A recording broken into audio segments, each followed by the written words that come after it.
Republicans here on Election Night 2010, a very historic night.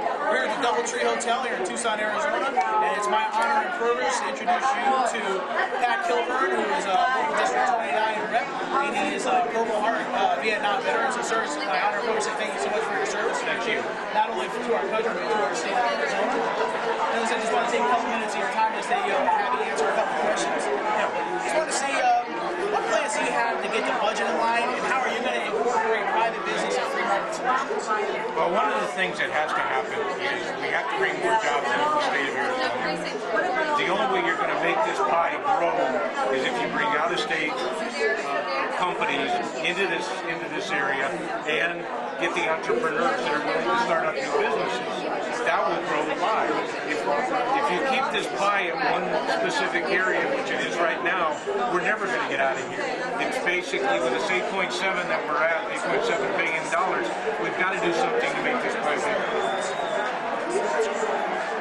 Okay, so as everybody knows right now, SB 1070, the controversial law that's going to be up in the Ninth Circuit Court right now, very liberal court. If the court does somehow neutralize 1070, how will you bring the fight back? Well, one of the things is, as you may know, I was a border patrol agent for 5.5 years. We have to, it technically is, as everybody knows, it is a federal problem, and it has to be dealt with at a federal level. But what the state can do, and which they haven't done, one of the things is, for instance, we have employer sanctions. The problem is Maricopa County has followed the employer sanctions and gone after the people that are violating the law. Down where we are right now, in Pima County, they require somebody to report that an employer is hiring undocumented people. They have to complete a 4-page form, sign the form, that they can be prosecuted if it doesn't. So the first thing that has to happen is, let's deal with the stuff that's at the state level. We have these employer sanctions, let's follow through on the employer sanctions. Give it some teeth. The second is, work with the federal government. The problem is, no one can be deported outside this country except by an immigration officer and immigration judge. So the only people that can do it.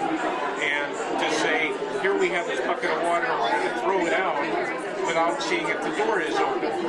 And that's one of the things that has to happen. We have to start working with the federal government, putting more pressure on the federal government, which I think we can do. And then we talked a little bit about how are you going to entice those businesses that are outside. How are you going to entice them to create those jobs in this area?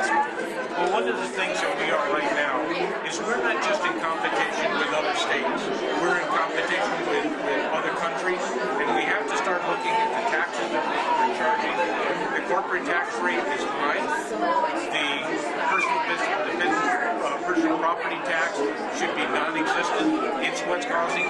When you start taking a look at this, plus the regulations that are basically making it difficult. If you want to start a business in Phoenix and you want to build a building, it's a 70-page document that you have to operate on. In Pima County, it's 575 pages. So who wants to come to Pima County? It just makes it more difficult. So basically, work on the regulations, working on the taxes, and I think we can get the businesses to come here. And then last question is, tell us a little fun fact about Kilburn that we don't know. Let us behind the curtain a little bit. A little bit more to you, the person, rather than well, I was a federal agent for 30 years. Probably one of the most interesting that I was between 1992 and 1998. I was a treaty liaison officer that dealt with the Russian inspectors under the Intermediate Nuclear Forces Treaty. And we had to deal with these Russians on a daily basis. And the Russians always started off with no and went from there. And every day we had to deal with it, and we always came up with solutions.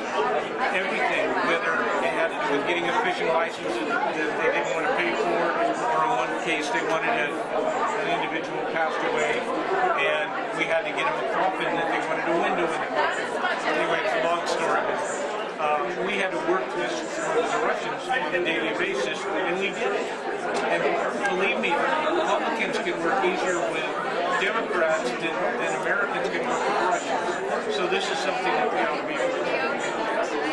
Once again, my name is Chris Flowers, conducting